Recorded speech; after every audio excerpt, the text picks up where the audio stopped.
Bom, essa é a aula sobre algoritmo de codificação e vamos começar com uma revisão da aula passada de códigos e codificação, tá? Então, o que a gente viu na aula passada? A gente viu que temos duas coisas chamadas símbolos e código. O que são símbolos, né? Símbolos, a gente vai ver se redefinir isso, né, quando entrar na parte de semiótica, tá? Onde símbolos é uma palavra reservada, né, uma palavra que tem uma definição muito clara, principalmente por Peirce, né, que é um filósofo matemático que estudou a parte, é um dos pais, né, da semiótica, tá? Que define o que é bem, o que é símbolos. Mas para nós, nesse contexto atual, o símbolo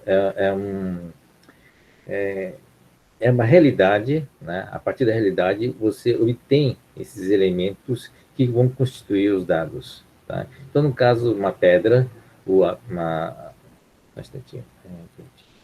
uma pedra, por exemplo, tem quais são os símbolos que eu quero obter, quais são os dados que eu quero obter da pedra, né? Se for só peso, dureza, dimensões, são os elementos que a gente vai escolher, né, da pedra para representá-lo, né, como dado para fazer essa captura desse dado, tá? Então, esse é o universo de símbolos ou dos elementos abstratos que compõem o meu universo de dados. Então, os símbolos vêm da realidade, então, não são uma pedra. Por exemplo, o dado, né? As faces do dado é uma abstração, né? Ele não é uma coisa, quer dizer, são lados físicos, mas tem uma abstração que são os próprios números, né? O lado face 1, né, de 1 a 6, por exemplo, são, são dados que vêm da realidade, tá? E dependendo do dado, né, se for um dado viciado, vai ter uma distribuição de probabilidade diferentes para cada um desses dados, valores dos dados, tá?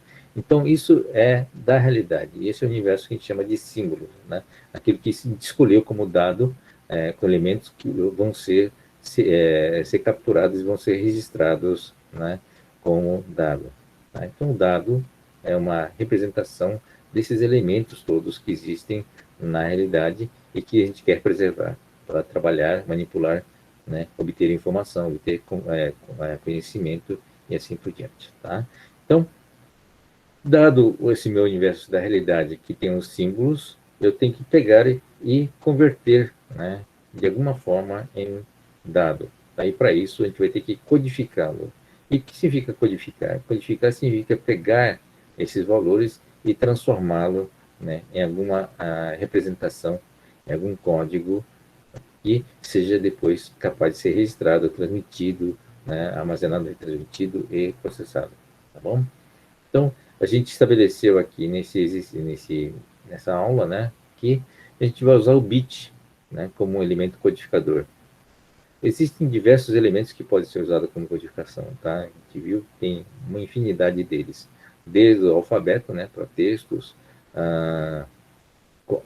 notações diferentes, notações químicas, notações científicas e tal, são todos códigos diferentes para aplicações diferentes, para representar dados de uma forma diferente. Tá? Mas a gente está usando o bit, porque o bit é um elemento, a unidade elementar da informação, né? Tá? Não existe nenhum número menor que o bit. Tá? Então, a gente reduz tudo para o bit para poder ter uma facilidade, para poder comparar, poder entender melhor o que pode ser feito, né, no mundo dos códigos. Tá? Então, essa é a ideia. Tem uns símbolos da realidade e vão converter esses símbolos em códigos. Tá? Então, foi definido também o que é um espaço de símbolos e o que é espaço de código. Espaço de símbolos são o espaço onde você tem as variedades possíveis para aquele símbolo, né? Para aquela realidade, para aqueles valores. Né? Então, para um dado, qual que é o espaço de símbolo de um dado? São 6 valores, né? São espaço de 6. Tá? E o que é espaço do código? No caso de um código binário, né? Normalmente a gente reduz tudo para bits, né? Então, um código com 3 bits, tá, tem um espaço de código de 2 elevado a 3, que é igual a 8. Então, 3 bits permitem o registro de até 8 valores diferentes. Então, meu espaço de código é 8. Tudo bem? Não sei se vocês entenderam, né? Está clara essa diferença, né? Então, a primeira coisa que a gente fala, bom, que o espaço de código tem que ser maior que o do espaço de símbolos. senão você não consegue encaixá-lo dentro. Ok? É bem fácil de entender, né? Tá? Então, se você tem mais símbolos do que o espaço de código disponível, ele não vai encaixar, você vai perder alguma coisa. Tá? Então, normalmente, você cria um sistema de código onde você encaixa, né, esses símbolos dentro dele. Tá? Então, espaço de código é importante justamente por causa disso. Você tem que ter espaço para o símbolo caber dentro. Mas não só isso, você precisa ter quando você fala em código, você está fazendo uma conversão, né? Então, quando você fala uma conversão, você tem que ter regras para essa conversão, né? E as principais regras, né, dentro da semiótica, a gente chama de sintaxe semiótica, né? Desculpa, falha minha. É sintaxe, né, que são as regras do uso, né, e é semiótica mesmo, né? Dentro da cadê? Deixa eu só voltar para frente que eu vou chegar na página certa. Aqui é espaço de código. Aqui, a semântica, tá? Então, regra de atribuição dos códigos dos símbolos é semântica, certo? A formação dos códigos, quer dizer, o que cada código representa é a sintaxe, né? Agora, como é que eu formo é a semântica, tá? Quais são as regras de formação é a semântica? Isso é bem semelhante à gramática, né? Então, a codificação usando o alfabeto, né? Que é a gramática que é usada na gramática portuguesa, por exemplo, né? O alfabeto tem uma série de regras, são regras de simbologia fonética, tá? E ela, como toda representação, codificação usando fonemas ou regras textuais, ele tem uma sintaxe, né? Que você diz o que cada conjunto de palavras representa, né? E uma regra de formação, né? Aquela regra de sujeito, verbo, predicado, né? São as regras do código, né? Que formam a sintaxe. Opa, estou misturando as coisas. A sintaxe é essa, a semântica é a representação dos símbolos, tá? Desculpe, gente, eu me confundi, né? Mas vocês entenderam, tá bom? Então, qual que é a importância desses dois elementos? Acho que o exemplo mais representativo é a discussão do IP. Bom, a gente tem alguns exemplos, né? Uma parte envolvendo a semântica, né? Realmente você usar a tabela, uma tabela de conversão direta e faz uma representação entre o símbolo, né, e aquilo que significa. Cadê? É o BCD, né? BCD é um código de 4 bits, né, para representar um decimal. Então, 4 bits, 2 elevado à quarta, dá 16 valores diferentes, né, para representar 10 elementos. Então, a gente tem uma folga, né? Quer dizer, tem 6 códigos que não são utilizados. E aí tem uma discussão sobre o Professor, que fazer. Oi, eu entendi muito bem esse exemplo. O que seria a sintaxe e a semântica nesses casos que o senhor está apresentando? eu estou tentando chegar lá, mas tudo bem, vamos voltar um pouco na definição que está aqui. Cadê? Está aqui. No sistema de codificação, então você tem o espaço de símbolo, espaço de código, que é dado pelo código, e dentro desse código é exatamente do português, né? O que é sintaxe e o que é semântica, né? No português, né? Semântica, ele diz o que cada símbolo, o que cada símbolo representa, né? É o mapeamento do código e o símbolo. Tá? Então, por exemplo, uma tabela ASCII, né? Então, na tabela ASCII você tem o código em binário que representa a letra A. Então, essa tabela é uma tabela de semântica. Estabelecer semântica, tá? A sintaxe é a forma, são as regras nas quais você usa para formar, por exemplo, as palavras. Né? Você tem uma regra de formação dessas palavras. Isso é a sintaxe. Tá? São regras. Então, a sintaxe são as regras, a semântica é a conversão, é o mapeamento um para um, né? Não necessariamente um para um, desculpe, né? É o mapeamento entre o símbolo, desculpe, o código e o símbolo. Isso, é entre o código e o símbolo. Tá? Então, o que eu vou usar? Por exemplo, um dado com 6 faces. Tá? Que código que eu vou usar para representar cada face. Tá? No dado, foi usado um código, colocado um ponto, né, um pontinho, um furinho, para dois furinhos, assim por diante. Tá certo? Isso é a semântica, tá? O que vai dizer que aquele ponto representa um, né? O dois pontos representa dois, né? Então, o espaço de símbolos são 1, 2, 3, 4, 5 e 6, e o meu espaço de código é esses pontos, né? E qual a regra de formação, né, desse ponto? No caso é muito simples, não tem regra nenhuma, mas, por exemplo, você não pode colocar valores acima de 6 numa das faces, quer dizer, você tem que ter uma certa regra, tem que ter 1 até 6 e todas as 6 tem que existir no dado, né? Bom, é isso, a semântica atribui sentido e significado, né? Tá? Onde que está isso? Acho que é isso. Regra de atribuição de códigos aos símbolos. Tá? Então,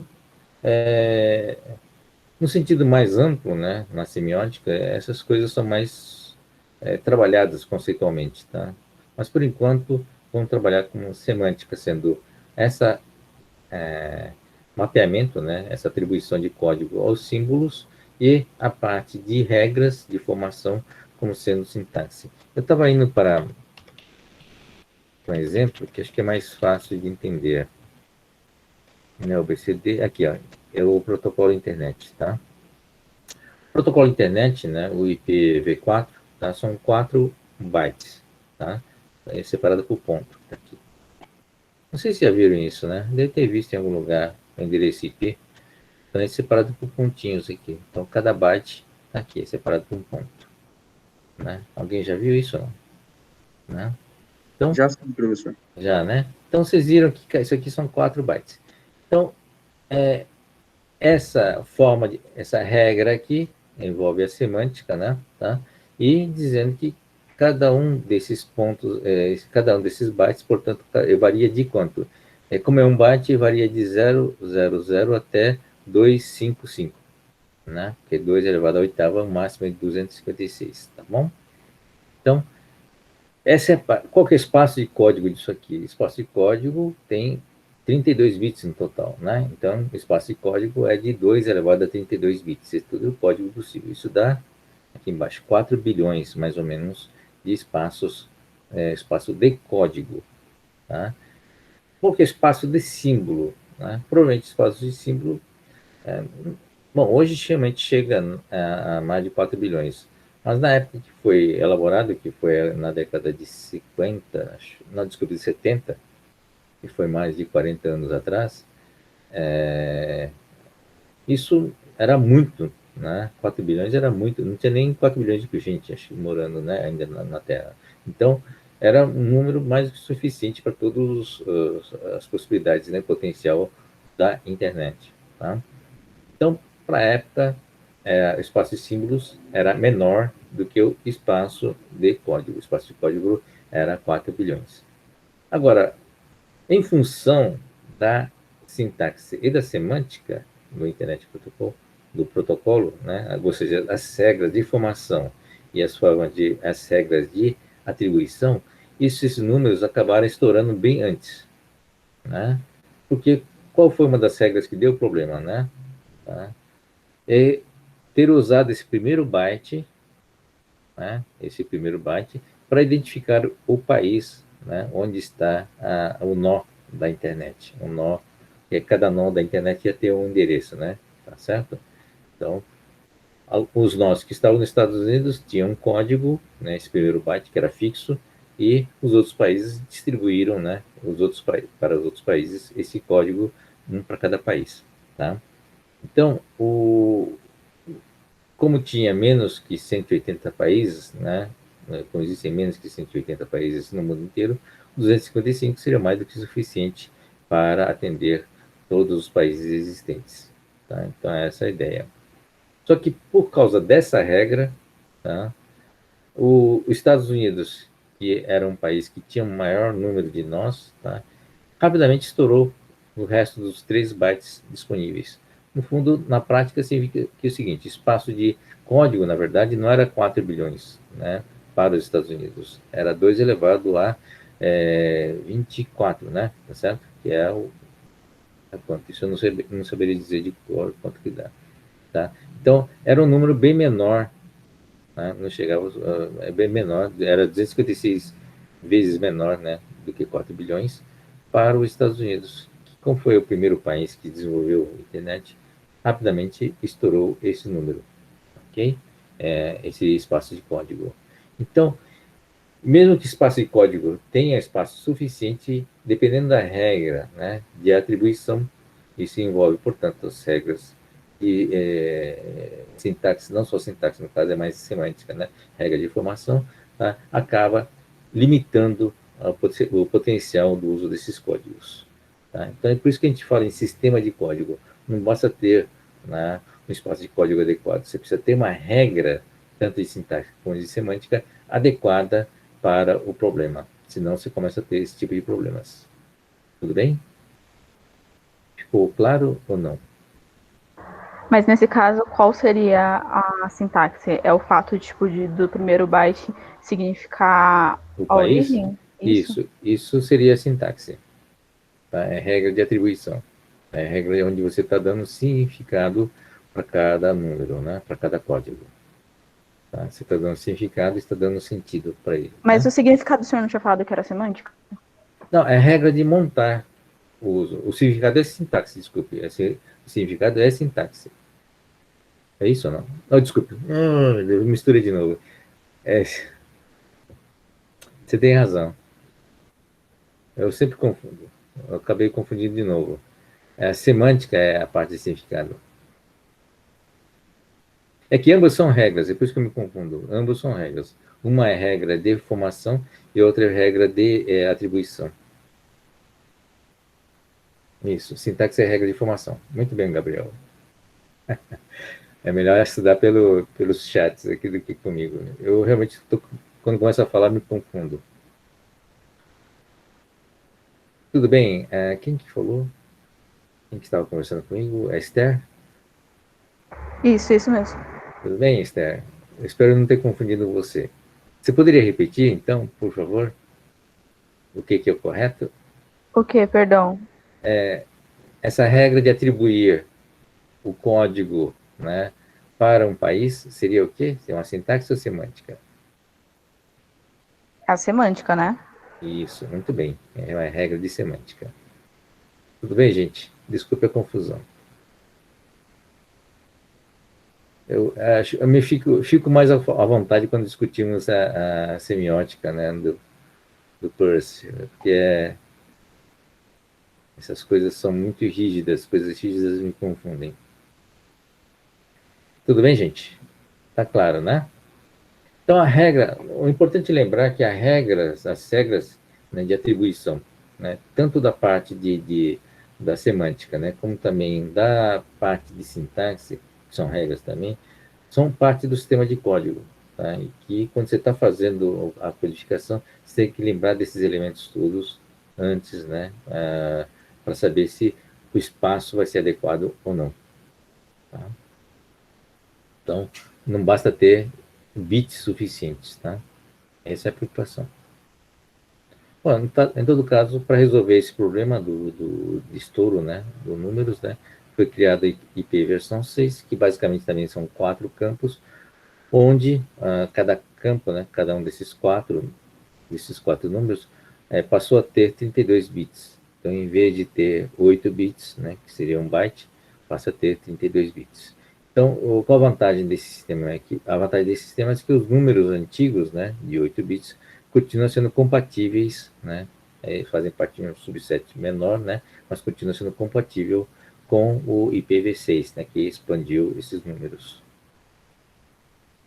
Isso é importante, né, porque aí você não altera o protocolo. Tá? Então, isso aqui é um Aí exemplo. nesse caso, desculpa, professor, mas aí Pode nesse falar. caso a semântica continua a mesma, a sintaxe muda. É isso? Basicamente, se você aumentou o número, né, as regras, então você está mudando o sistema, né? Seria difícil dizer. Você mudou a regra de... É verdade, você tem mais possibilidades semânticas, né? Você tem mais números para atribuir. Mas a regra de formação mudou. Em vez de ser 8 bits, passou a ser 32. Você pode dizer que mudou a sintaxe mesmo. Tá? Tudo bem, é isso mesmo, Esther. Aqui, ó, esse endereço que está aqui embaixo é um exemplo de um IPv6. Você tem um número aqui nesse campo aqui, o 7889, por exemplo, acima de 255, né? Ou seja, está usando mais que um byte aqui para esse campo. O outro também, 456, é mais do que, né, um byte inteiro, tá bom? Então, com isso, acho que espera-se que haja, né, espaço suficiente para endereçar muita coisa. Tem. Qual é a sintaxe semântica? Eu ia ser reprovado nessa questão. Bom, rapidamente, não podemos perder muito tempo na revisão. Desenvolvimento de códigos, bom, tabela ASCII é uma dessas tabelas. Basicamente, você tem dois tipos de código, né? Código de tamanho fixo e código de tamanho variável. Tá? Então, tamanho fixo, a tabela ASCII é um deles, né? Que é tamanho fixo. Tá? A vantagem de tamanho fixo é que é muito fácil, é uma tabela de conversão, né? A semântica é mais fácil, né? Tá? É uma representação direta, na verdade, né? Então, o tamanho variável, ela é não só o tamanho, mas a atribuição também é diferente, né? Então, o problema do tamanho variável é que o decodificador e o codificador ficam mais complicado, mas em compensação, o tamanho variável, ele consegue ser menor, né? Por exemplo, aqui, ó, né? Se eu uso menos bits, né, para representar as letras de maior ocorrência, eu uso menos bits, poucos bits, para representar, né, esses caracteres que ocorrem mais vezes, o meu resultado final, quer dizer, minha comunicação, né, ou meu armazenamento vai resultar um código, né, um número de bits menor. Tá? Essa é a ideia. Tá bom? Então, é mais complicado, né, mas tem como vantagem você conseguir codificar, né, esses símbolos com um número de bits menor. Isso é fácil, né, gente, de entender. Então, esses J e Q, por exemplo, que tem ocorrências bem pequenas, né, tá? A gente pode usar mais bits para representá-los. Então, a gente fez um exercício, né? Definimos, então, o que é tamanho médio da palavra código. Esse tamanho médio vai depender da probabilidade de ocorrência vezes o tamanho em bits. A gente está reduzindo tudo para bit, né? Está usando bit como unidade. Para definir esse tamanho aqui. Então, fazer uma somatória individual de cada um dos símbolos, as suas ocorrências vezes o seu tamanho, tá? Nós temos um tamanho médio. Tá?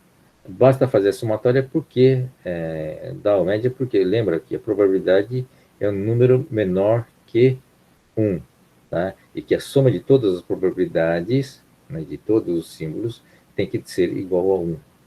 Não é isso? Tá? Então, em função dessa característica, tá, o L médio é calculado dessa forma aqui, bem direto. Tá? Então, a eficiência do código, ou a densidade do código, né, é basicamente o seguinte, né? Se você tem um espaço bem grande e você tem poucos símbolos lá dentro, significa que tem uma densidade baixíssima e eficiência baixa também. Isso dá para entender, né? Tá? Então, esse eta, né, ele define essa relação entre o espaço de código, tá, espaço código utilizado e o espaço de símbolos, tá, essa relação. Tá? Então, o que seria, então, essa eficiência? No caso, o L mínimo, né, seria a codificação, que basicamente L mínimo, no fundo, se você reduz tudo para unidade de bit, é a quantidade de informação. Tá? Ou seja, não é só o espaço de símbolos, né? Não é só os símbolos por si só, né? A quantidade de símbolos, né? As faces, por exemplo, do dado, né? As 6 faces. Mas você tem que pegar e calcular também a probabilidade de ocorrência deles. Tem que considerar também a probabilidade de ocorrência de cada um desses 6 lados, tá? Então, isso é a quantidade de informação, tá? Então, quanto maior a quantidade de informação, maior tem que ser o espaço de código para encaixar, né, essa quantidade de informação. E qual que é o máximo de quantidade de informação possível? No caso do dado, é quando todas as probabilidades de ocorrência forem equiprováveis, né? Igualmente distribuídos. Tá? Esse é o máximo da entropia, ou seja, o máximo da informação. Tá? Então, o eta, com a densidade, vai ser isso. Né? Então, dado o espaço de informação, espaço de símbolos, então, a quantidade de informação máxima que tenho, né? Se eu tenho uma codificação de tal forma que esse cara encaixa, né? Ou seja, o L barra, né? Esse L barra que está aqui, tá? Ele reflete exatamente o espaço do código, ou o código sendo utilizado, código médio, né?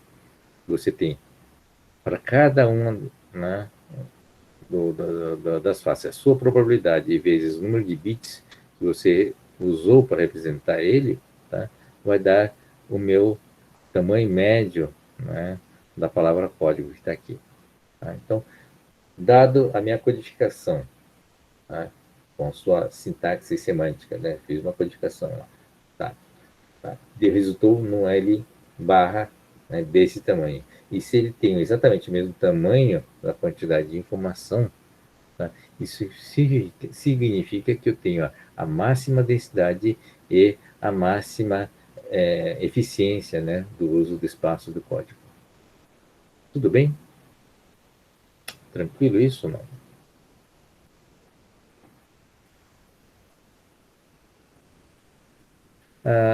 Uma pergunta, né? Curiosidade, quando ficou conhecido o evento onde os Estados Unidos estourou o limite de IP?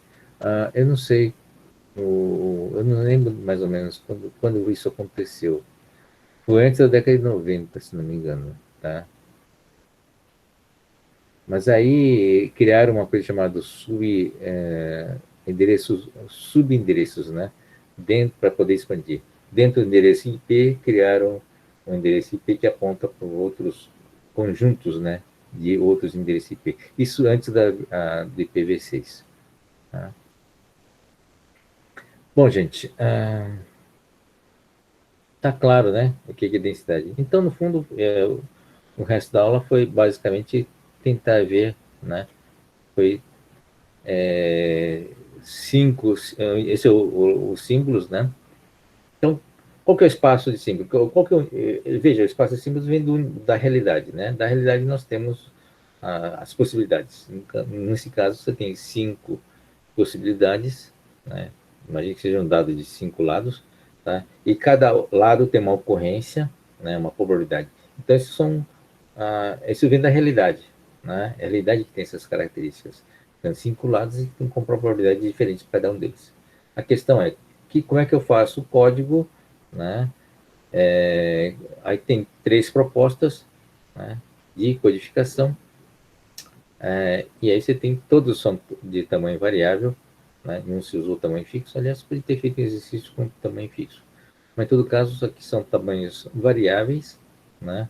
E para cada uma dessas representações, cada uma das 3 representações, foi feito os cálculos, né? Tanto do L barra, né? Que é L médio, né? Que é o tamanho do código, que é probabilidade vezes número de bits, tá? Então, esse primeiro exemplo aqui, né? Esse é a representação A, e é de uma das faces. Cadê a face? Resultado A aqui, né? Tá? Então, ele tem um oitavo de probabilidade de ocorrência e com 4 bits. Não é isso? Nessa representação, 4 bits.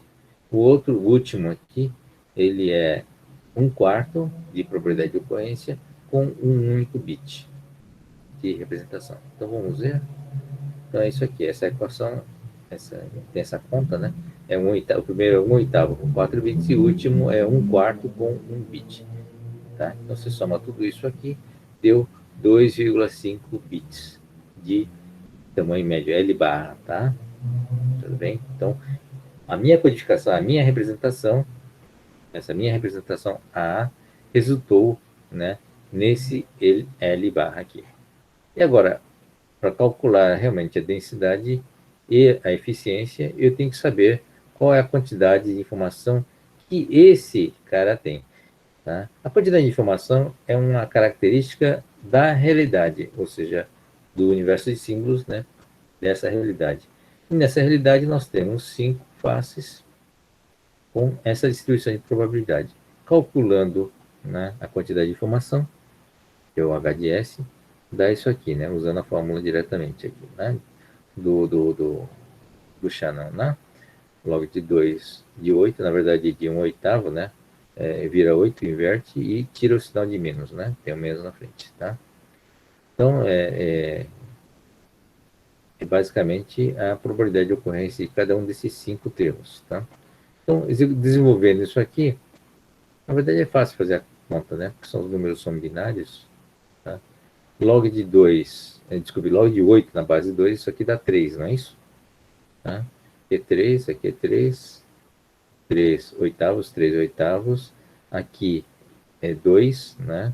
Logo de 4 na base de 2 é 2, 2, 2 quartos, ou meio, né? Aqui também é 2 quartos, desculpe, 2 quartos, meio. E aqui também é 2, né? Tá, 2 quartos, aqui é meio. Então, se você soma tudo isso aqui, vai dar 2,25. Qual que é a eficiência, né? É 2,25, que é o mínimo, né, a quantidade de informação, dividido pelo L bar, né, que é 2,5, que dá 0,9. Então, essa é a eficiência que foi calculada aqui nessa representação A. Tá? E a gente repete essas contas para ambas as duas outras representações, e resultando que a melhor, né, codificação é a última representação C, e você tem a máxima eficiência. Tá? Então, o L barra, resultado do código, tá, deu 2,25, que é exatamente o mesmo tamanho da entropia, né, a quantidade de informação H de S. Certo? Tá? Isso aí. Um resumo um pouquinho mais extenso, tá? Mas eu espero que eu tenha tirado eventuais dúvidas que vocês tenham. Essa revisão é importante porque a aula continua, né, com... Eu não sei se caiu a tela.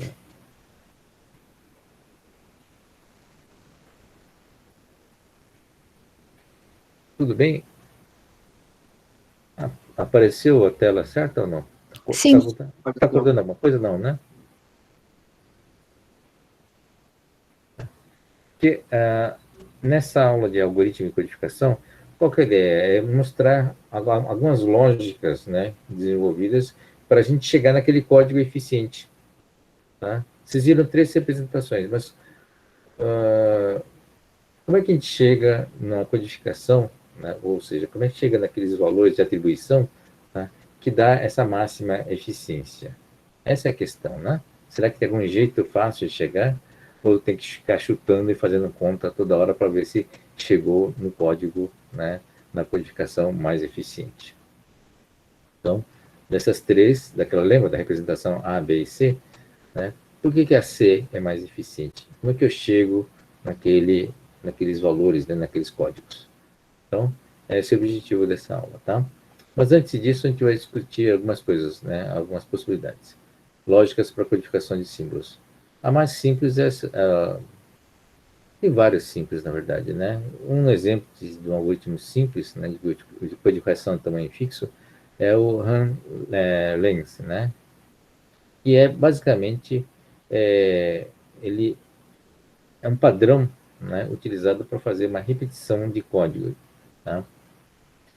Por exemplo, né, se você tem uma lista de símbolos que tem uma certa repetição, a gente pega esses símbolos e usa. Aqui é uma regra, né? Portanto, essa regra de formação é a sintaxe, tá? E a regra de representação é a semântica, tá? Então, por exemplo, aqui, né, A é o símbolo, então, a símbolo A está aqui, a ocorrência dele é apenas 1, então coloca um colchetes com 1, tá? Essa é uma regra de formação, tá? Então, isso é a sintaxe, tá certo? Então, eu vou fazer uma sequência que está aqui. Tá? O que significa essa sequência, cada um deles, tá? A sequência seguinte é sempre tamanho fixo, nesse sentido, tá? A regra sempre tem um tamanho fixo. Vem um símbolo primeiro, que é o símbolo B maiúsculo que está aqui, ele tem 1, 2, 3, 4, 5, 6 ocorrências, então eu coloco entre colchetes, né, o número 6. Tá? E assim por diante. A tem 3 ocorrências, B, né, novamente, maiúsculo, 2 ocorrências, e A minúsculo com 4 ocorrências. Tá? Então, essa é a codificação, né, conhecida como unlength. Tá? Ele tem diversos formatos, né, tem diversas possibilidades também, tá? Mas apenas um dos exemplos é esse. Tem, tem as variantes, né, de semânticas e sintaxes, mas a ideia básica é essa aqui. Bom, qual que é a vantagem desse? É realmente uma codificação bem simples, né? Então, que nem aqui, né? Funciona para desenhos, principalmente com áreas com imagens, tá? Existem grandes áreas com a mesma cor, tá? Principalmente imagens ou desenhos gerados por computação. Então, a bandeira, por exemplo, está aqui, né? Você tem um número fixo de pixels pretos, depois vermelhos e amarelos, por exemplo, né? E aí você codifica de uma forma adequada. Um outro exemplo, né, que é muito conhecido, é o fax. Não é do tempo de vocês, mas o fax é um instrumento também que codificava usando o unlength, tá? Então, o scan, ele não tinha tons de cinza, então ele codificava só brancos e pretos. Então, o que ele fazia? Olha, em termos de pixel, né? Ele lê a linha inteira, escaneia uma linha, né? Essa é a resolução do papel, e nessa linha ele diz, olha, tem tantos brancos, depois vem um preto. Tem tantos brancos, tem outros tantos pretos, e assim por diante. É uma codificação desse tipo que está aqui, tá?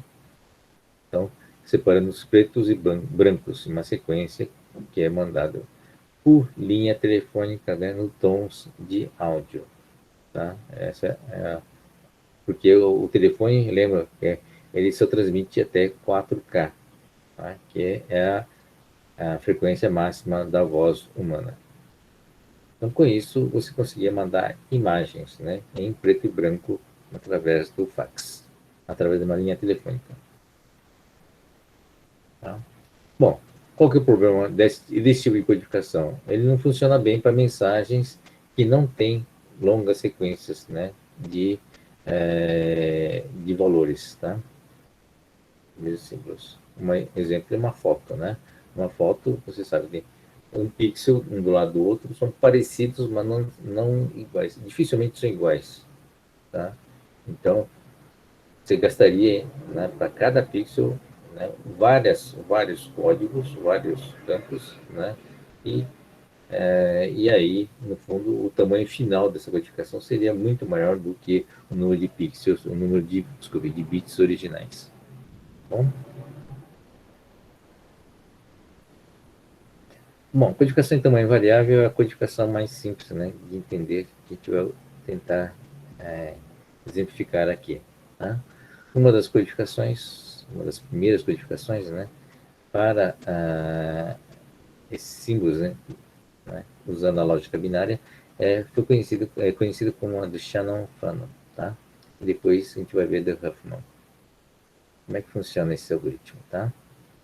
Ele produz um código relativamente eficiente, né? De maneira geral, ETA, né? Aproximadamente próximo de 1, tá? E às vezes dá 1 também, tá? São métodos, não, tanto o método Shannon como da Huffman produz uma coisa chamada árvore de decisão. No caso, por ser bit, é uma árvore de decisão binária, tá? E a ideia é dividir, como é baseado em probabilidade, é tentar balancear as probabilidades, né? À medida que vai dividindo, tenta fazer com que as probabilidades sejam metade de cada um, tá? Então, vamos ver esse exemplo, né? Vamos ver primeiro o do Shannon, vamos ver.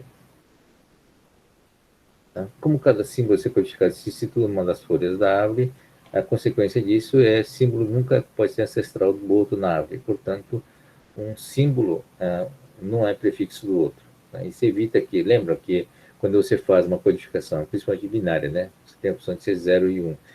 Você não pode usar um código como código, né? O início, quer dizer, um código foi codificado em um número pequeno, né? Com pouco campo.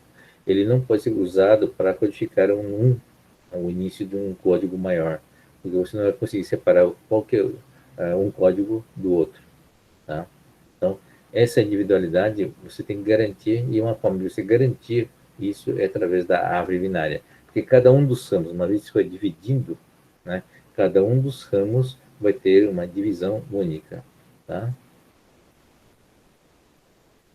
Então, a quantidade de informação indica exatamente em que nível cada símbolo deve se situar para que se obtenha a melhor árvore de decisão possível. Tá? Bom, essa é uma coisa que, pelo exemplo, a gente vai ver. Tá?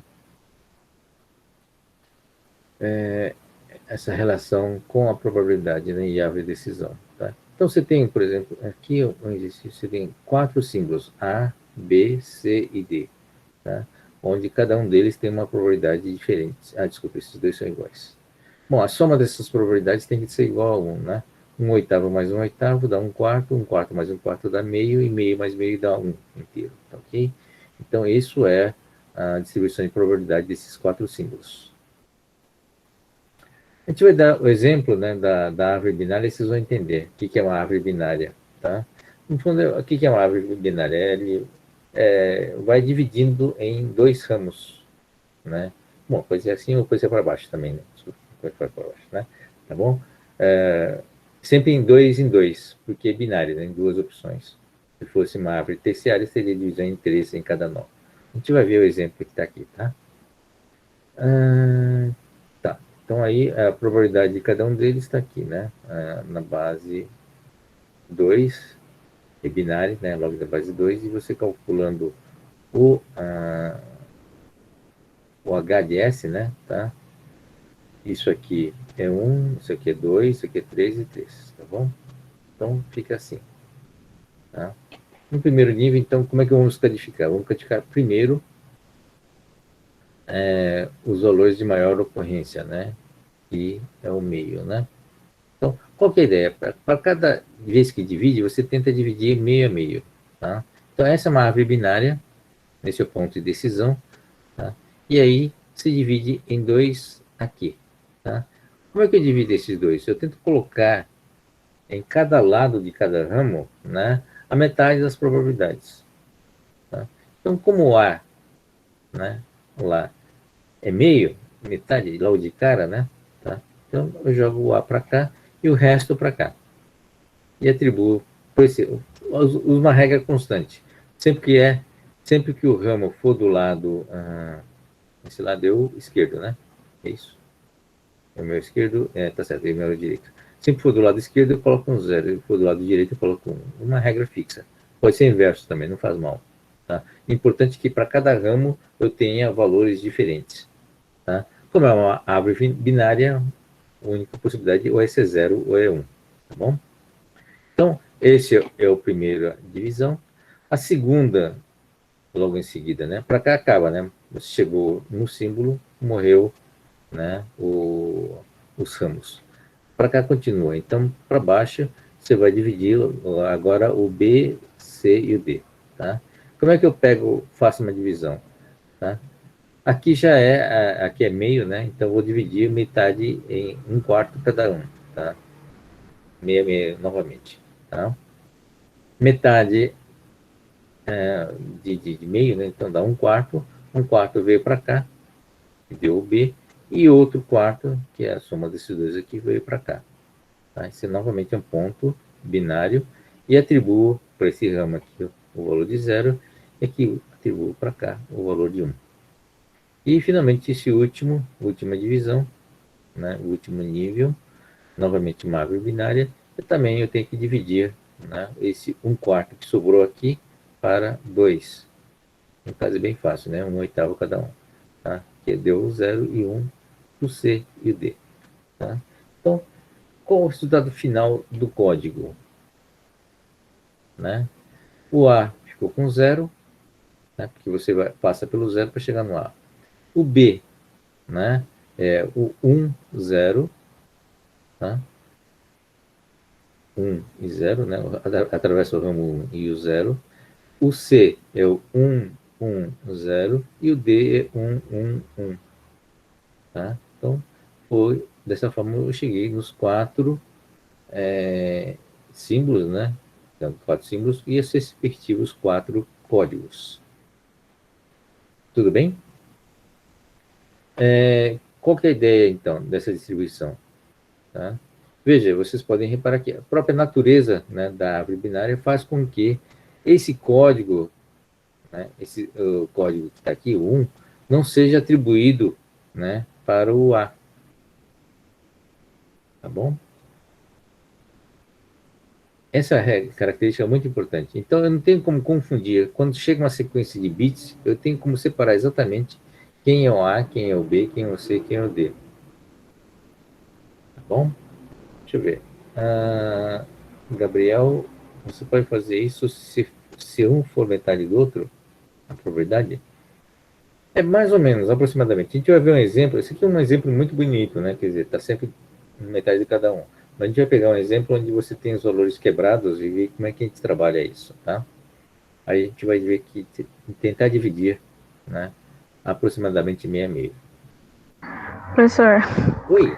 rapidinho, uma dúvida. Naquele slide anterior, Sim. o que acontece, por exemplo, com os símbolos que eu não utilizei? Então, por exemplo, eu tenho um 0 ali, mas eu não tenho 1, eu não tenho 11, sabe? Na Sim. sequência de binários, no caso. Binárias, né? Tá? Estou falando do código, né? Não símbolos, mas o código que você não utilizou, não é isso? Isso mesmo. Bom, os códigos que não utilizou não tem problema nenhum. Aliás, você não deve usar. Por exemplo, imagine que seja um código tipo 01. Ele não está aqui, né? Por que eu não posso usar o 01? Se eu usar o 01, eu vou ter problema para separar esse 01 do A, né? Do 0. Né? É que aqui não dá para fazer. Mas imagine uma sequência qualquer, né? De zeros e uns. Tá? Se você imaginar uma sequência, qualquer sequência que você imaginar, escreve na mão uma sequência, chute uma sequência de zeros e uns. Tá? E aplica esse código aqui. Você vai ver que você não vai ter como confundir, né, um código do outro. Não, já entendi já. Muito obrigada. Entendeu? Agora ficou mais claro. Entendeu? Você não está atribuindo justamente por causa da essa árvore binária. Ele impede que você use esses códigos. Né? Um outro código que não foi utilizado, por exemplo, você não atribuiu, por exemplo, o 11 para ninguém, né? Tá? Eu não vou atribuir o 11 porque o 11 ele é o início, né, de um outro. Tá? Se tiver, por exemplo, uma letra E e que você coloca 11 para ele, como é que eu vou separar, né, o E com o C e o D, por exemplo? Não tenho como. Então, pegue uma sequência qualquer de bits, de zeros e uns, escrevendo na mão, assim, né?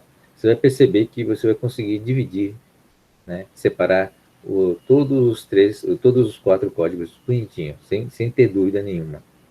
Tá? Porque essa distribuição, isso não vale só para o binário, viu? Nesse caso aqui, uma árvore binária, mas você pode usar uma árvore terciária, por exemplo, ou quaternária, por exemplo, vai dar o mesmo resultado. Usando as regras direitinho, eu consigo criar códigos, né, que são únicos, independentes e que não vão se misturar com os demais. Tá? Então, é por isso que não se utiliza outros códigos. A própria formação impede, né, que se utilizem códigos que possam ser confundidos entre si. Tudo bem? Entendi. É que eu tinha confundido com quando a gente calcula o espaço do código, que aí a gente calcula 2 elevado a tanto de algoritmos que ele vai. Então, tipo assim, aquilo lá acaba não sendo útil nesse caso. Uhum, é isso mesmo, tá? Vocês viram que graficamente fica claro, né? No desenho fica claro, né, na ideia da árvore binária, né? Quando você divide aqui, nesse nível aqui, o 0 e 1, né? Você não tem como usar o 1 para fazer um outro símbolo, né? Porque se você fizer isso, vai confundir com tudo que está embaixo, que está aqui, né? É muito elegante isso aqui, essa ideia, tá? É uma forma única de você atribuir todos os códigos para todos os símbolos existentes, tá? Bom, é isso. E aqui, deixa eu ver se tem algum outro. Ou seja, quanto menos provável, mais raro o símbolo, né? Mais profundo da árvore, quer dizer, mais desce, né? Tá? E mais bits para codificá-lo, tá? Esse é um outro atributo, tá vendo? Ficou no fim o C e D, né? Que são os de menor probabilidade. Tá? Então você começa sempre tentando dividir metade em metade, né? Vai sobrando cada vez os símbolos com cada vez menos probabilidades. Tá? E com uma árvore binária, você não vai sobrar, quer dizer, vai conseguir atribuir, né, para qualquer número, né, de símbolos. Aqui tem 4, né? Se tivesse 5 símbolos, você criaria mais um aqui, mais um nível aqui, né? Onde você atribuiria exatamente, em vez de 4, para 5. Então, esse D, por exemplo, sairia, né? Esse daria para mais 2 símbolos, dando 5 no total. Tá? Então, um esquema bem flexível. Em média, transmitiremos o menor número de bits possível por mensagem através dessa estratégia. Tá? Então, vamos ver se tem um procedimento. Então, vocês entenderam, isso a gente chama de algoritmo. Algoritmo é uma sequência de lógica, de passos, né? Para fazer uma determinada razão. Um procedimento para se construir uma árvore de decisão. Cada estado gerado é independente dos anteriores, né? Tá vendo? Há uma independência que está aqui, né? Cada um deles é independente dos demais. Esse código. E probabilidade é pressuposto que a probabilidade não muda. Isso é uma coisa muito importante, viu, gente? Tem situações onde a probabilidade de ocorrências pode mudar com o tempo. Né? Um dado, por exemplo, né, normalmente é fixo, né? Porque as faces, a probabilidade de ocorrência delas basicamente reflete a natureza física do próprio dado, né? Mas, por exemplo, um texto, né? Você está mandando um texto pela comunicação. Então, de repente, dependendo do trecho do texto, pode ter um caractere A ocorrendo com maior ocorrência no começo, né?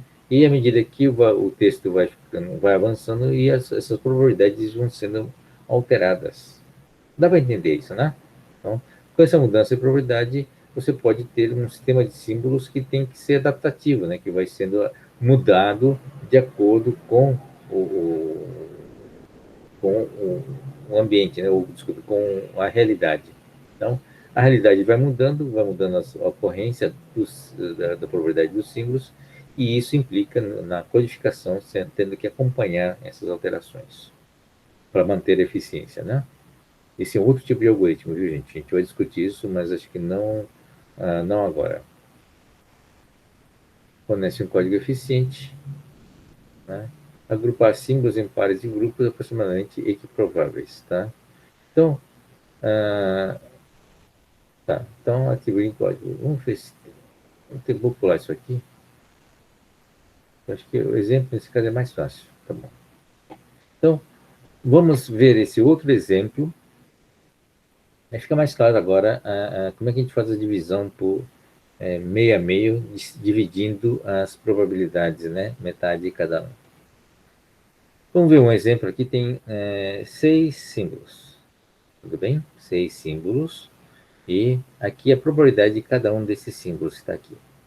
Tá? Tem uns valores muito diferentes, né? 0,05, 0,3, tá bom? Números quebrados aqui, tá? Mas importante, a soma de todos eles tem que dar quanto? Probabilidade, lembra? 1, muito bem, tá? A probabilidade, então tem que dar 1. Então essa distribuição, essa é a característica da realidade. A realidade possui 6 valores diferentes e cada um deles tem uma probabilidade diferentes. Bom, primeiro nível, né? Aqui tá fácil, né? Tudo bem, vamos chamar de primeiro nível. Tá? O que eu tenho que fazer? Eu tenho que estabelecer aqui uma linha onde eu separo em 2 grupos com mais ou menos mesma probabilidade, meio a meio. Tá bom?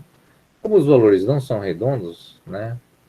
Vai ficar um negócio meio quebrado, mas não faz mal, é a melhor divisão possível, tá? Então, a primeira divisão, lembra que aqui nessa questão, a primeira divisão foi meio fácil de achar, né? Porque a primeira já era meio, né? Tá? E o resto ficou para cá. Aqui, nesse caso aqui, tá? Nós temos dois símbolos aqui que eu tenho que botar num grupo e 4 símbolos no outro. A soma desses dois aqui vai dar 55, 0,55. É um pouquinho mais que meio, tá? Mas é bem próximo do meio, né? Se isso aqui é 55, isso aqui, outros 4 símbolos deverá dar 45. Tudo bem? Então, essa é a primeira divisão. Tá? Você fez essa primeira divisão na árvore binária. Tá? Esse conjunto aqui de cima ficou com zeros, né, no primeiro bit, e esse outro conjunto ficou com 1, tá, no primeiro bit. Consegue imaginar a árvore? Né? Tá. E agora, no segundo passo, vai continuar aqui desse lado aqui, só esse lado que está aqui, né? A divisão é óbvia, né? Só tem 2, né? Então eu faço essa divisão aqui no segundo passo, o 0 para o primeiro e 1 para o segundo. Tá? Então, segundo aqui, primeiro e segundo. Só tem esses dois símbolos, né? E aí, morre, esse ramo morre, né? Tá? O ramo seguinte, agora o ramo que tem é 4. Todos receberam 1, né? Como o primeiro bit. O segundo nível, tá? Vai dividir também em 2 grupos. Esse grupo aqui todo tem 45, né? Foi feito um corte aqui, ó, nesse S3. Por quê? Ficou 0,20 de um lado e 0,25 do outro, né? Porque tem que dar 45 no total. Tá? Por quê? Porque se eu fizer o corte aqui, tá? Isso aqui vai ficar com 32 e aqui vai ficar com 13, né? É isso, 13. Tá? A diferença vai ser maior. Vocês viram? Dependendo da linha de corte, né, da linha de divisão da árvore binária, tá, ele pode ficar muito desbalanceado. Então, vamos tentar sempre equilibrar o melhor, achar um ponto onde há o melhor equilíbrio possível. Tá? No caso, 20 e 25, a diferença é 5, né, é melhor do que entre 32 e 13. A diferença seria muito maior. Tudo bem? Vocês concordam? Deu para entender, né? Então, aí a divisão ficou aqui, ó. Tá? Ficou no S3. Aí o S3 morreu, né? Porque ele ficou sozinho no ramo, né? Tá? Ele recebeu o 0 e os demais, os outros 3, ficou 1 aqui, né? Dos 4, 1 ficou sozinho e os outros 3 ficaram pendurados no outro ramo. E todos eles receberam um 1. Tá? Faço o seguinte, né? Novamente a divisão. Tá?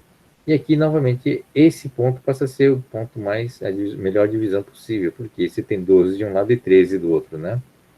Tá? Se eu fizer outro corte possível que está aqui, né? Você passa a ter 20 de um lado e 5 do outro, né? Fica muito desbalanceado. Então, a melhor divisão seria aqui, 12 e 13. Tá? Então, esse morre, né? Porque chega no símbolo, ele recebe um 0, e esses dois, né, recebem, passa para um outro ramo, e recebem o 1, né, cada um. E assim, no último, né, você vai avançando até acabar todos os símbolos, né? No último símbolo, no último conjunto, nós temos esses dois aqui, tá? E eles vão formar, né, esses dois aqui, a única divisão possível é a separação, né, entre esses dois, e aí um recebe o 0 e o outro recebe 1. Tudo bem? Tranquilo, né? E aí, qual o código final? O código final é isso aqui, tá? Seria aqui, ó, 00 para o S1, 01 para o S2 e assim por diante, tá? Formando essa tabelinha, né, desse código aqui, tá? Então, como é que fica essa distribuição, ou como é que ficaria isso em... Vocês perceberam que o número de bits aqui pode variar de acordo com a probabilidade? De acordo com a probabilidade, os últimos talvez não recebam tantos bits assim, né? Numa situação equiprovável, por exemplo, eu não sei se 3 bits seria suficiente, né? Então não haveria nenhuma situação onde teria 4 bits, né? Como nesse caso aqui, com esses dois símbolos. Tudo bem? O que vocês acharam? Bacana, né? Tá? Então, probabilidade mais alta, menos bits, que é a lógica, né? Vamos calcular agora essa árvore aqui, a decisão, né? Tá? Esse aqui é o primeiro, e vai separando, né? Foi exatamente isso que a gente viu. Tudo bem? Então, cada lado, 55, 45, cada vez que você fez a divisão, a gente tentou distribuir de forma equiprovável. Então, calculando o tamanho médio no código, né? Esse aqui é o código, tamanho médio, essas aqui são as probabilidades, né?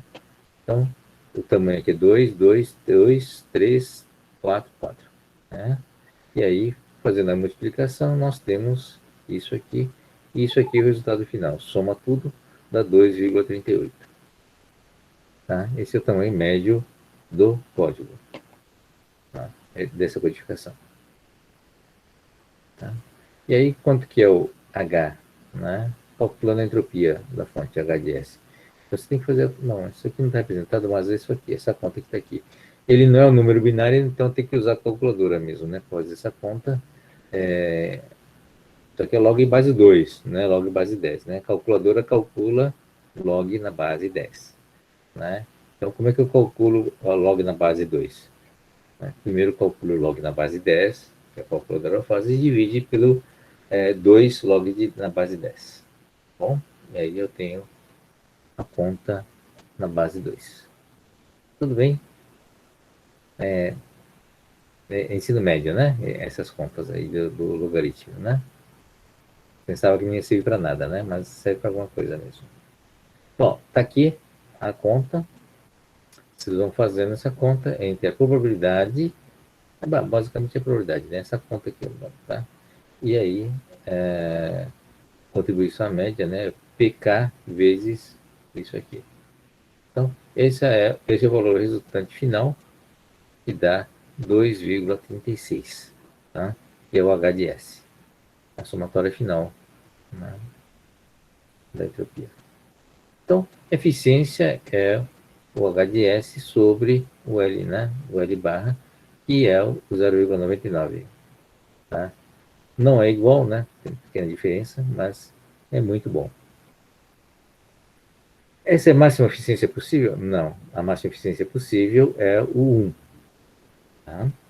Então, ou seja, existe algum código onde eu posso conseguir, né, para essa situação, onde eu consiga a eficiência máxima? Sim, é possível sim. Mas vamos ver como é que pode ser feito. Tá? Então, o Shannon, Shannon-Fanon é uma codificação, é um algoritmo, né, que estabelece, né, consegue descobrir, pela lógica da divisão da probabilidade, a melhor codificação possível, né, para, bem próximo do 1, né, para essa distribuição desses símbolos com suas respectivas probabilidades. Agora, o Huffman modificou, né, essa codificação original do Shannon, tá? E propôs uma que consegue, né, a mesma ideia, né, do Shannon, mas uma árvore binária recursiva, né? A gente vai ver como é que significa isso, tá? E com isso, né, conseguir chegar a uma distribuição bem que é igual a 1 sempre, tá? A distribuição da probabilidade é sempre a mesma, eficiência 1, tá? Igualmente mais eficiente que o Shannon fala, tá bom? Como é que é esse código, né? O código de reforma é chamado, considerado código ótimo. A ideia básica é a mesma, né? Só que ele faz uma coisa que chamando, a gente chama aqui de top-down, né? Tá? A gente chama de top-down porque ele fez de cima para baixo, né? Daqui para baixo, tá bom? Vocês viram a lógica que está aqui, né? A gente seguiu a lógica do código maior, né? Da divisão maior para baixo, tá? O Huffman faz um processo inverso, né, recursivo inverso, né, que é de bottom up, de baixo para cima. Então, como é que ele fez? Vamos lá, tá aqui. Então, vamos seguir novamente, por exemplo, né? Então, aqui é um sistema com 7 símbolos e com essa distribuição de probabilidade, tá bom? Então, 7 símbolos com distribuição bem maluca também, né? Novamente. O total dessas probabilidades tem que dar quanto? Tem que dar 1, certo? Então, vamos lá. Ele faz essa distribuição, está aqui, colocando em ordem primeiro, decrescente, né? Tá? E aí, faz a seguinte brincadeira, tá? Ele pega de baixo para cima, não de cima para baixo. Então, pega os dois menores, tá? Dois nós de menor frequência, tá? Cria um novo nó, contendo a soma das duas probabilidades, tá? 0,06 mais 0,04 dá 0,10, né? Tá certo isso? 4 mais 6 dá 10, né? Tá? Então, ele está fazendo de baixo para cima. Então, e aí você tem um outro nó de 0,1. Ele pega agora, vai formar um outro nó, né, um outro par, pegando os dois valores mais próximos possíveis. Ele está pegando sempre os dois próximos, tá? Os dois menores. Ou reordena eles. Qual que é o próximo aqui, na verdade, né? É o B, tá? Que é o 0,09, tá? Então ele forma o par com B, ele reordena, né? E faz essa brincadeira que está aqui, tá? 0,01 continua aqui, e agora tem o B, faz um ramo com ele, tá? E cria um nó com 0,19. Bem? Bom, agora o interessante, qual que é o próximo nó, né, que eu tenho que fazer o par? Tá? Vocês podem ver que está aqui o 0,19, mas tem o 17 e o 12 que está aqui, que são menores que o 19. Certo? Então, com quem que esse cara vai fazer o par? Com o C ou D? Né? O C ou D. Quem chutou D, errou, na verdade, né? Porque eu vou fazer com eles mesmos, tá? Ele não vai fazer com nenhum deles, tá? Então, se você põe em ordem, aí você vai ver que o C e D vão ficar sozinhos, né? Então, vai fazer um par, C e o D, são os dois menores, que está aqui, e fazer um nó novo com 0,29, tá? Então, o próximo nível nós temos um de 0,30, tem um 30, tem um 22, 29 e 19. Quais são os próximos dois pares? Tá? Então, não vai ser o 29, tá? Então, vai ser o 22 com o 19. Tá claro isso ou não? Tá bem fácil, né? Tá? E aí faz aqui, ó, tá? É o 22 com 19, tá? Lembra? 22 aqui e 19 aqui, tá aqui, 19, 22 e 19 formam um outro par, tá? Que dá o 0,41. O 0,41, né? Então, o próximo nível é 0,41, outro com 29 e outro com 30. Tá? Quais são os dois mais, valores dois menores, né? Tá? Não é mais o 41, né? Então vai ter que formar um outro par, mas aqui, ó, o 30, né, do A com o 29 que está aqui. Tá? E aí você tem o A com 29 formando outro nó com o 59, né, fazendo um novo de 59. Tá? E aí já não tem mais opções, né? Os dois, o próximo, o último nível, só tem esses dois nós, portanto, é isso aqui. Tá? Então tem uma regra fixa de cada bifurcação, um lado recebe o 0 e o outro lado recebe 1. Qual que é o código final que está aqui, na verdade, né? Resultante de Dessart. Tá? Bom, aqui não está fora do lugar, mas exatamente essa sequência que está aqui. Vocês podem conferir depois. Ok? Por que não juntou A com E? A com E, vamos lá. Voltando. Tá aqui, né? Por que não A com E? Porque aqui, ó, o 29 e 30... Não, você tem que pegar os dois menores, na verdade. Tá? Quais são os dois menores aqui nesse conjunto que está aqui? Você está fazendo de baixo para cima sempre, né? Tá? Tá sempre pegando os dois valores, os dois menores valores, porque é um par binário, né? Então começa aqui, ó. Quais são os dois menores? 6 e 4, né? Tá, vou dando um nó desse. Depois, quais são os dois menores nessa sequência que está aqui? Tá? É o 9 e o 10, né? Tá bom? 9 e 10. Aí você fez um nó que vale 19 agora, né? Quais são os dois menores nessa sequência que está aqui? Tá? É o 12 e 17, né? Não é o 19 mais. Então você faz um outro com 12 e 17, criando um nó de 29. E depois, quais são os dois menores agora? Tá? Não é o A com o E, né? É o 22 e o 19. Tudo bem? Juntou aqui, ó, 29, desculpe, é o 22 e o 19. Tá? E aí já tem aqui, ó, 22 e 19 está aqui, ó, 22 e 19, formando esse outro nó de 41. Tá? E o nó seguinte é... Aí quais são os dois menores seguintes? Aí finalmente entra o A, né? Tá? Entra o A, que são os dois menores, é o 30 e 29. Tá? E o 30 e 29 formam um outro nó e que forma um nó de 59. Tá? E finalmente os dois últimos, né? Bom, então, qual que é o código então do G? O G é 1111, né? O F é 1110. Que ordem tá aqui? Tá certo, né? É mais ou menos essa ideia, você vai montando o código aqui. Tá? Então, veja, nesse caso, o Huffman, ele fez de baixo para cima. Tá? Enquanto que o Shannon fez de cima para baixo. Um símbolo nunca é prefixo do outro, né? Não há ambiguidade, não há necessidade de um código especial para separar um símbolo do outro. Tá?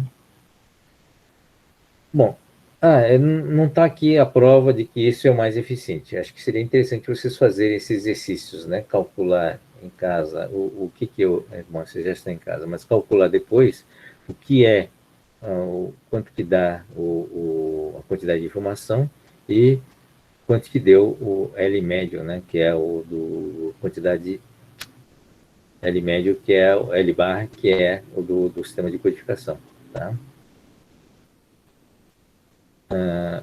Shannon Fano é um algoritmo top-down, de cima para baixo, né? A árvore construída de cima para baixo, e o Huffman é um algoritmo bottom-up, onde você cria a raiz de baixo para cima, né?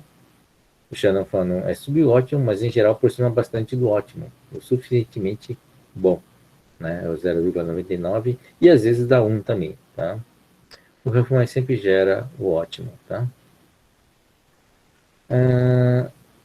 Bom, ambos os casos assumem que essa distribuição de probabilidade não muda, né? Tá? Então, aqui é o caso que está aqui, né? A probabilidade é fixa, tá? Essa distribuição de probabilidades, né? Esses zeros aqui, 0,2, 0,22, são fixos. Mas existem umas situações reais onde esses valores mudam, né? Tá? A probabilidade de sair cara em lançamento de moeda for igual a 0,4, ela sempre será 0,4, tá? Isso aqui, você sabe, no caso de uma moeda, né? Quando você sabe que a probabilidade é 0,4 para o cara e 0,6 para a coroa, né? Isso quando você fez, né?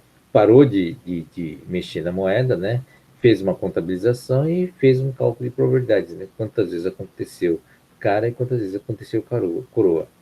Agora, quando você está fazendo isso enquanto está fazendo o lançamento de caras e coroas, você tem uma situação dinâmica onde essa distribuição de probabilidade vai mudando, né, ligeiramente com o tempo.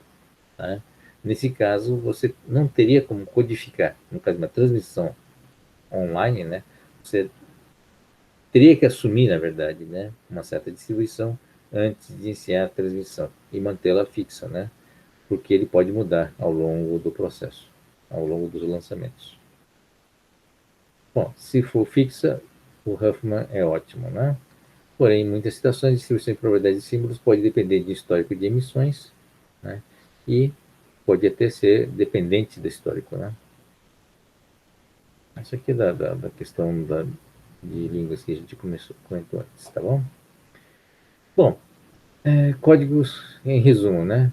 Pode ser usado para representar dados de forma mais compacta. São os códigos mais eficientes, né? Então, se as palavras de código for menores em média do que as palavras iniciais. Então, resulta em código final, quantidade de bits de 10 menor. Mas o texto no ASCII, por exemplo, né, é um tamanho fixo. Tá? Podemos fazer melhor que isso com o código Huffman? Sim, né, desde que você conheça a probabilidade antes. Né? Você tem um texto, fez uma análise desse texto e descobriu quais são os caracteres com maior frequência, e aí se aplica o algoritmo de Huffman para fazer o código dos caracteres que forem encontrados. Perfeito. Né? Os algoritmos de compressão fazem isso, né? Tá?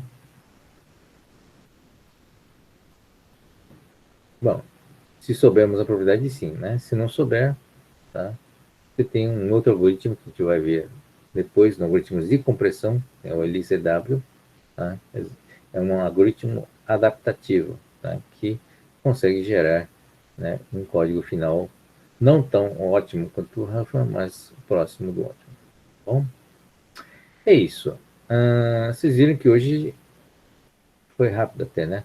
Tem essa discussão do algoritmo. Ele responde uma questão que foi levantada, então, na aula passada, né? Dado um sistema de símbolos com suas respectivas probabilidades, eu tenho como descobrir, né, atribuir códigos ótimos. Tá? Então, tanto Shannon como Huffman são algoritmos ou lógicas, né, que tentam chegar nesse código, não é que tentam, não, Huffman chega efetivamente no código ótimo. Tá? Mas vocês viram que foram baseados todos em codificação binária. Tá? Esse é um exercício importante, você pode usar o sistema de codificação, mas esse é um exercício importante de mostrar o potencial desses algoritmos, né, em outras situações. Tá bom? Então, isso que é bacana para o trabalho com binário, é mais fácil entender e fica claro algumas propriedades de alguns algoritmos, algumas lógicas. Tá? Então, por que a árvore binária? Porque usamos bits. Tá bom? Fica mais fácil de entender assim. Dúvidas? Bacana, né? Vocês gostaram? Né? Espero que tenham gostado, né? Esse é o potencial do algoritmo, né? Então, quem faz isso, bom, vocês vão fazendo na mão, né? Inclusive nos exercícios e nas provas, né? Tá bom? Mas é claro que é muito mais fácil fazer isso com o computador. Aprendendo a programar, né? Dá para fazer isso com o computador, tá? Fazendo, né? Fazendo isso de uma forma automática através do computador, algoritmos, aí o computador usando o algoritmo certo, né? Ele não vai errar. E aí você tem como fazer sempre um código ótimo. Então, como é que funciona algumas codificações, uma compressão, por exemplo, né? Para texto, de maneira geral. Imagina essa página como um todo, né? O que o compressor vai fazer? Ele vai pegar, né, cada uma dessas letras aqui e vai levantar um histograma. Né? Histograma, o que é? É a ocorrência dos caracteres. Tá? Uma vez que tem a ocorrência de caractere, tá? Ele vai pegar isso aí e for fazer um Huffman, por exemplo, e vai fazer uma codificação Huffman para essa página. Tá? E aí você tem um sistema de símbolos, né? Símbolos e as probabilidades, e um código que vai encaixar exatamente, por exemplo, vai encaixar exatamente, né, o espaço de símbolos, ou para dar a máxima densidade, né, do código resultante. Tá? Então, com isso, você tem um texto extremamente otimizado. Tá bom? Mas é possível fazer mais compressão ainda, e você vai ver depois, né, nas técnicas envolvendo compressão. Tá? Porque aí você passa a trabalhar com símbolos, né, de uma forma diferente. Tá? Então, uma coisa é você interpretar o A, por exemplo, né, como sendo um símbolo. Outra coisa é você usar tudo isso aqui como sendo um símbolo também. Tá? Então, você pode interpretar, pode ver no texto inteiro e buscar alguma sequência de palavras que tem mais ocorrências. Por exemplo, isso aqui, C cedilha, A com tio e O, né? Isso aqui passa a ser um único símbolo. Tá? Então, por quê? Né? Porque depois de um consoante sempre tem um vogal na língua portuguesa, né? Tem mais ocorrências. Então, em vez de separar em vogal e consoante, caractere por caractere, eu posso juntá-los para interpretar isso como símbolo. Vocês viram que a interpretação do que é símbolo é bem flexível, né? Tá? Então, é uma forma de chegar, né, a códigos cada vez mais otimizados. Tá? Espero que vocês tenham gostado, né? Então, não é muito difícil, quer dizer, é complicado e trabalhoso, mas é uma coisa interessante vocês saberem que existem, né, o potencial do algoritmo e potencial das lógicas que estão por trás do sistema binário. Tá? Então, a área de teoria de código, que trabalha com a parte de código mesmo, é uma área muito interessante. Que envolve criptografia, compressão, né? Toda a parte da semiótica, que envolve Eu sempre faço a confusão, né, entre sintaxe e semântica também, porque não é tão fácil separá-las, né? Mas, em todo caso, é uma área que envolve todos esses elementos, né, e além da parte tecnológica, né, que envolve a computação e a codificação binária, tá? Então, é um potencial, ainda são áreas que ainda estão sempre em evolução, é uma área que é muito interessante e curioso, né? Tá? É uma aplicação direta, né, dessas ideias do Shannon, as ideias de... Bom, o Shannon criou toda essa área toda, né, a partir da ideia do que é quantidade de bit. Tá? Agora, tem outros... Essa é uma área das exatas. Tá? Em cima disso, a gente vai trabalhar outras coisas, né, principalmente sobre a ótica da humanidade, né? A semiótica do Peirce, principalmente, né? São coisas muito legais, tá bom? E aí, vocês gostaram da aula? Deixa eu encerrar, então, a gravação, que é capaz de estourar. Interromper a gravação, eu não posso esquecer, senão eu perco a gravação.